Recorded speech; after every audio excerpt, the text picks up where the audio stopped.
Magandang araw muli sa inyong lahat mga kaibigan, mga kapatid. Ngayon ay araw ng Sabado muli, December 30, 2023. Dahil ngayon ay Rizal Day, ang topic natin ngayon ay tungkol sa commemoration ng ating pambansang bayani, Dr. Jose Rizal.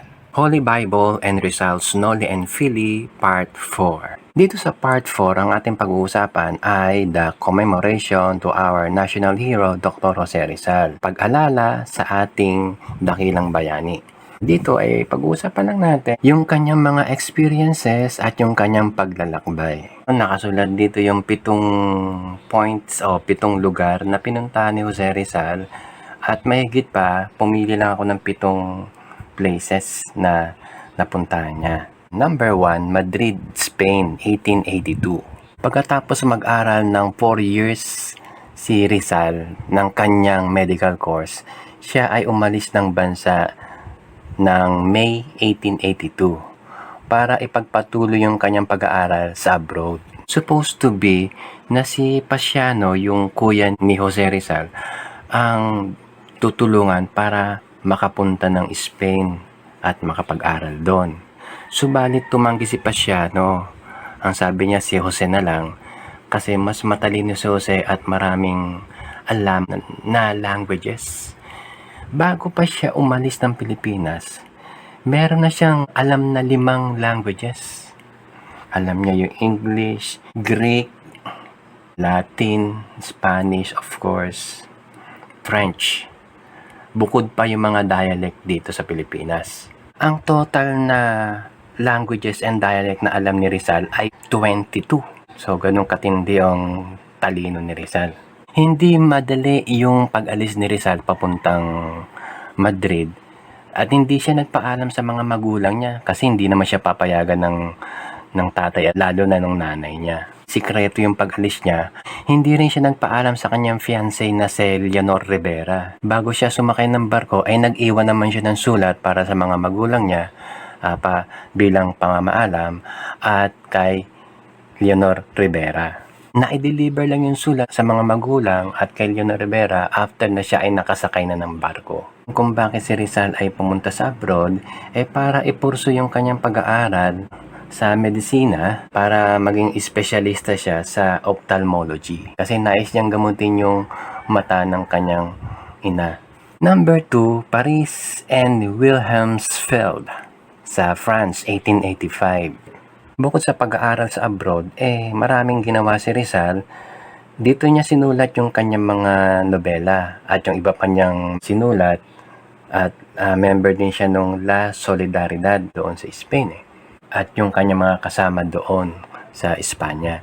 Number 3, Heidelberg and Berlin sa Germany, 1887. So simula dun sa number 1 sa Madrid, Spain, 1882 hanggang dun sa Germany 1887 ay naka5 taon siya sa abroad at saka siya umuwi sa Manila noong July 3 from France kasi magagaling sa France yung barko, hindi sa Germany. Bumalik siya ng France tapos dun siya sumakay ng barko na papuntang Maynila at nakarating siya sa Maynila ng August 5, 1887. Isang buwan ang biyahe, ganun katagal yung biyahe noon. Then sa Maynila, syempre umuwi siya dun sa Calamba, pero hindi siya nagtagal ng 1 taon sa Calamba, ilang buwan lang.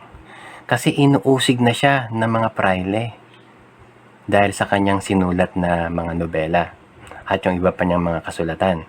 So, yung mga kamag-anak niya, yung tatay at nanay niya, ay talagang pinursige siyang umalis uli, pero malapit lang. Sa pang-5, siya ay pumunta ng Hong Kong.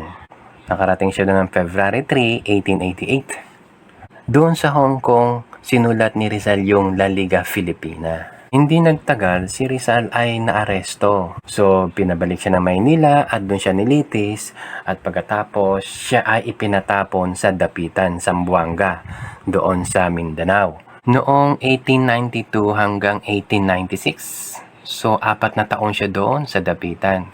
Sa Dapitan ay maraming nagawa si Rizal. Nanggamot siya doon kasi general physician siya at siya ay surgeon, siyang ophthalmologist, kung kaya maraming tao na pumupunta sa kanya para magpaggamot ng sakit nila sa mata. At merong taga-Europe na pumunta sa kanya doon, si Mr. Taffer. na tatay-tatayan ni Josephine Bracken. Nakabili siya doon ng sakahan, ng lupa at nagtanim-tanim siya at marami siyang natulungang mga bata na naging estudyante niya. Nakagawa rin siya ng water irrigation system doon na nakatulong doon sa mga tao doon sa Zamboanga. Doon sa Dapitan, pinuntahan siya ng yung nanay niya at saka kasama yung dalawang kapatid. At dito niya naoperahan yung kanyang nanay na supposed to be dapat doon mismo sa Kalamba niya operahan yung nanay niya. Kaya kaso nagkaroon ng mga problema kung kaya doon lang naganap gusto niyang gawin para sa kanyang ina.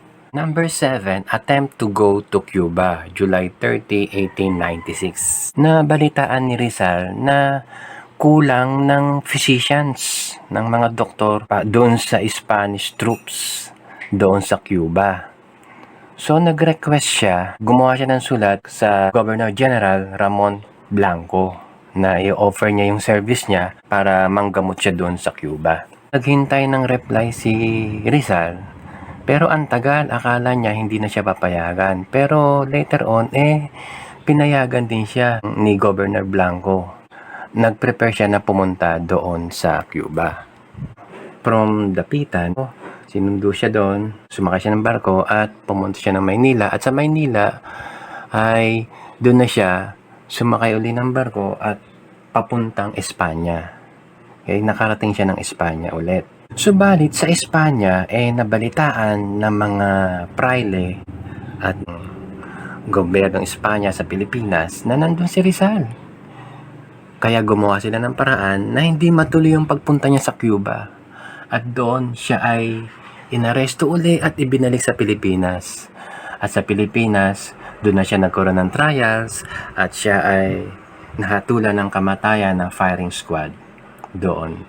At siya ay binaril noong December 30, 1896. Balikan natin yung number 3, yung pagpunta ni Jose Rizal doon sa Germany. Expand natin. Jose Rizal went to Germany for 5 reasons. Ito yun. To gain further knowledge of ophthalmology, to further study of sciences and languages, to observe the economic and political condition of Germany, to associate with German scientists and scholars, and to publish his novel Noli Me Tangere. Ang tanong, bakit dito sa Germany napili ni Jose Rizal na i-publish yung Noli Me Tangere? Kasi dito sa Germany na-invento yung multiple printing o yung printing machine na pangmaramihan. So dito yung quality printing, pangalawa yung murang printing para dun sa kanyang Noli Me Tangere. FYI, noong AD 1455, nung nakagawa si Johann Gutenberg ng printing machine, ay ang una niyang pinrint ay Bible. Kaya meron tinatawag na Gutenberg Bible. At itong Bible na ito ay sulat sa Latin. Ito yung tinatawag na Latin Vulgate. So, maraming Bible dito sa Germany. At nakapagbasa dito si Rizal ng Latin Vulgate Bible. And then also, si Rizal ay napunta rin sa Great Britain. Sa Great Britain naman, madaming English Bible na King James Version. So, nakabasa rin siya noon. Pero higit sa lahat, palaging yung mga scholars o yung mga matatalinong katulad ni Rizal at iba pa mga tao, mahilig silang pag-aralan kung ano yung original language ng Bible. Dito pinag-aralan ni Rizal yung Hebrew kasi yung Old Testament ng Bible ay nasusulat sa Hebrew. Kung naalala niyo yung aking unang video tungkol kay Rizal, nag-quote si Jose Rizal ng verses doon sa Old Testament, doon sa Book of Daniel chapter 5. Kung di niyo pa napanood yun, sana panoorin niyo. Yung title Did You Know That Jose Rizal Read the Bible? Okay, lalagay ko na rin yung link sa ibaba, sa description sa ibaba. Dito ay may lumang pictures ni Rizal, okay? May iba naman tayo. Merong bagong game show ngayon sa Channel 7, ang pangalan Family Feud. Let's watch Family Feud. Welcome back to Family Feud. Ito na po ang last head-to-head battle. Times 3 ang value ng bawat tamang sagot. 4 answers lang ang hinahanap natin. Wow. Magbigay ng kilalang Pinoy na ang pangalan ay Jose. Ralph. Jose Rizal. Jose Rizal. Okay, Jose Rizal, nandiyan ka ba? Ang nakakalungkot na katotohanan na dito supposed to be dapat number 1 yung pangalang Jose Rizal. Subalit dito number 2 out of 100 persons na 11 lang ang nakakilala kay Jose Rizal. Ang tanong kasi dito ay yung nakasulat sa ibaba, magbigay ng pangalan ng kilalang Pinoy na may pangalang Jose. Nagtanong sila ng 100 persons. Ang iniisip ko na lang dito na 100 person na to ay yun lang malapit doon sa studio nila. Kaya number 1 yung kanilang kilalang comedian doon sa kanilang studio. Supposed to be na dapat alam ng nakararaming Pilipino yung ating pambansang bayani na si Jose Rizal. Kasi na-provide na ng gobyerno yung lahat ng pangailangan na materials para malaman ng mga kabataan sa elementary grade, sa high school hanggang college, yung mga books and materials para makilala natin yung ating pambansang bayani. Ang problema na lang dito, yung implementation na itinuturo ito sa school ng mga teachers, okay? At sa bahay ng mga magulang.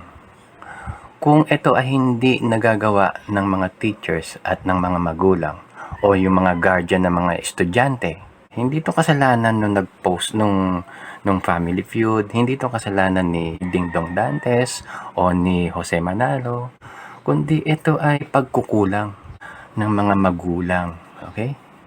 Ng mga guardian at mga teachers na dapat na tinuturo nila kung sino at yung mga ginawa ng ating pambansang bayani. Dun sa mga kaibigan natin dyan na mga Pilipino, na sana kapag may nagtanong sa'yo kung sino yung nakilalang Jose dito sa Pilipinas, sana si Jose Rizal yung sabihin mo dahil ito yung ating pambansang bayani. Kung hindi mo pa alam, sana umpisahan mo na mag-aral at manood ng video ko. At higit sa lahat, yung makilala mo yung tagapagligtas na nagsisimula sa letter J din. Ang Panginoong Hesukristo. Dahil si Hesukristo lamang ang tanging paraan at wala nang iba para tayo ay maligtas. Sinasabi dun sa John chapter 14 verse 6, I am the way, the truth, and the life. No man cometh unto the Father but by me. Ligtas ka na ba? Alam mo na ba kapag ikaw ay namatay, tutungo ka sa langit? Kung hindi pa, kailangan mo siya, tumawag ka sa Kanya. Manalangin ka. Aminin mo na makasalanan ka, pagsisiyaming kasalanan mo at tanggapin mo si Kristo sa iyong puso bilang Panginoong tagapagligtas. Maraming salamat sa inyong pagsubaybay. Isang tulog na lang, New Year na. Happy New Year sa inyo lahat. Pagpalain tayo ng ating Panginoon.